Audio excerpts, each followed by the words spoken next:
جنازے کے بعد ایصال ثواب اور دعا کا حکم۔ ہمارے ہاں جب کسی کی میت ہو جاتی ہے تو نماز جنازہ کے بعد امام صاحب کہتے ہیں ایک بار سورہ فاتحہ اور 3 بار قل شریف پڑھ کر میت کے لیے ایصال ثواب کریں، اور پھر اس کے بعد دعا بھی مانگی جاتی ہے۔ پھر میت کو دفن کرنے کے بعد قبر پر بھی دعا مانگی جاتی ہے۔ کیا ایسا کرنا درست ہے؟ راشد صاحب حالہ سندھ سے۔ نہیں جناب، ایسا کرنا درست نہیں ہے، اس لیے کہ دین میں نبی صلی اللہ علیہ وسلم نے فرمایا من احدث فی امرنا ھذا ما لیس منہ فہو رد، کہ ہمارے دین میں کوئی بھی نئی چیز ایجاد کرے گا وہ رد ہے۔ تو آپ صلی اللہ علیہ وسلم نے جنازہ جو ہمیں بتایا وہ خود ایک دعا ہے، اس میں یہ دعا مانگی جاتی ہے۔ مختلف دعائیں ہیں، مشہور دعا یہی اللہم اغفر لحینا ومیتنا وشاہدنا وغائبنا۔ تو یہ میت کے لیے دعا تو ہو رہی ہے، سب حاضرین کے لیے بھی ہو رہی ہے، میت کے لیے بھی ہو رہی ہے۔ یہ ایسے ہی ہے جیسے کوئی دعا مانگے اور پھر کہے دعا کے بعد پھر دعا۔ اب جب اس کو منع کیا جائے بھائی دعا تو ہو گئی نا، تو وہ کہے کہ ممانعت کی کیا دلیل ہے کہ دعا کے بعد دعا نہیں مانگی جائے گی؟ تو عبادات میں جو ہے نا کسی چیز کے ہونے کی دلیل ہوتی ہے، نہیں ہونے کی دلیل نہیں مانگی جاتی۔ مثال کے طور پر فجر کی 2 فرض ہیں، اب کوئی 3 پڑھنا شروع کر دے، ہم اس کو منع کریں گے بھائی یہ بدعت ہے۔ وہ کہے کہ کیا کون سی حدیث میں آتا ہے کہ نبی صلی اللہ علیہ وسلم نے 3 رکعت پڑھنے سے منع کیا ہے؟ تو بھائی 3 رکعت پڑھنے سے منع نہیں کیا، کہیں بھی نہیں حدیث، لیکن 2 رکعت پڑھی ہیں تو اس کا مطلب ہے 2 پہ اسٹاپ کرنا ہے آپ نے۔ 1 رکعت میں آپ صلی اللہ علیہ وسلم نے 2 سجدے کیے ہیں، اب آپ جوش میں آ کے 1 رکعت میں 3 سجدے کر لیں تو ظاہر ہے منع کیا جائے گا آپ کو۔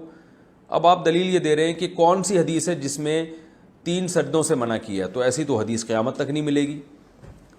لیکن ہم یہی کہیں گے بھئی یہ عبادت ہے، اور عبادت توقیفی کا مطلب اس میں عقل نہیں چلتی، اس میں جیسے ہمیں بتایا گیا ویسے ہی کرنا ہے۔ تو دعا کا کوئی مخصوص وقت رسول اللہ صلی اللہ علیہ وسلم نے ہمیں بتایا نہیں ہے، تو جب چاہو جب دعا مانگ لو۔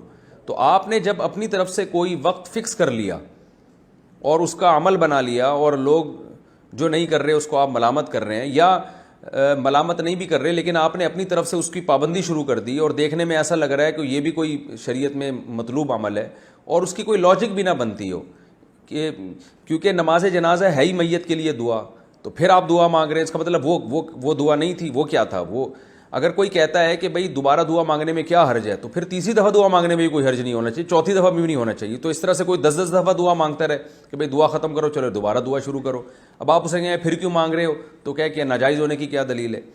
تو اس میں لوگ بھی حرج میں مبتلا ہوں گے۔ تو اس لیے جو شریعت نے جتنا بتایا ہے، نبی صلی اللہ علیہ وسلم نے جنازے کی نماز کے بعد کبھی بھی پوری زندگی الگ سے دعا نہیں مانگی، بلکہ آپ صلی اللہ علیہ وسلم نے جلدی دفنانے کا حکم دیا۔ اس پر صحیح حدیث موجود ہیں کہ جلدی دفنایا جائے۔ تو نماز جنازہ کے بعد اگر آپ دعا مانگتے ہیں تو اس سے میت کے دفن میں تاخیر ہوتی ہے، جو کہ شریعت میں ناجائز ہے، برا عمل ہے یہ۔ اس پر پوری امت کا اتفاق ہے کہ اسلام میں میت کو جلدی دفنانے کا حکم ہے۔ تو جنازہ پڑھتے ہی آپ فوراً میت کو دفنائیں گے، دفن کرنے کے بعد پھر قبر پہ دعا مانگنے کا ہمیں حکم دیا گیا ہے، اور آپ صلی اللہ علیہ وسلم نے حکم دیا کہ میت کو دفن کر کے اس کے لیے دعا مانگو کہ اللہ اسے قبر میں ثابت قدم رہنے کی توفیق عطا فرمائے، سوالات کے جوابات میں مغفرت کی دعا۔ تو وہ قبر پہ دفنانے کے بعد ہے، دفنانے سے پہلے نہیں ہے۔ تو جو نبی صلی اللہ علیہ وسلم نے شریعت نے جیسے بتایا ہمیں اسی کو فالو کرنا ہے، یہی عشق مصطفیٰ کا تقاضا ہے، اور یہی اس سنت رسول صلی اللہ علیہ وسلم کا تقاضا ہے۔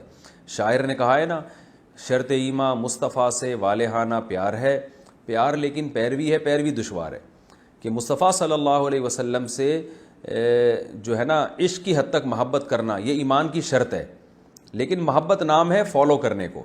تو آپ صلی اللہ علیہ وسلم نے کہیں بھی کوئی ضعیف موضوع روایت بھی نہیں ملتی ہے کہ نماز جنازہ کے بعد پھر آپ صلی اللہ علیہ وسلم نے ہاتھ اٹھا کے دوبارہ دعا مانگی ہو یا 3 دفعہ قل شریف پڑھا ہو۔ تو بس جنازہ ہو گیا، فوراً میت کو دفنائیں، دفنانے کے بعد پھر آپ جتنی چاہیں دعا مانگیں، وہ نبی صلی اللہ علیہ وسلم نے دعا مانگنے کا حکم دیا ہے، تو اس موقع پر آپ دعا مانگیں۔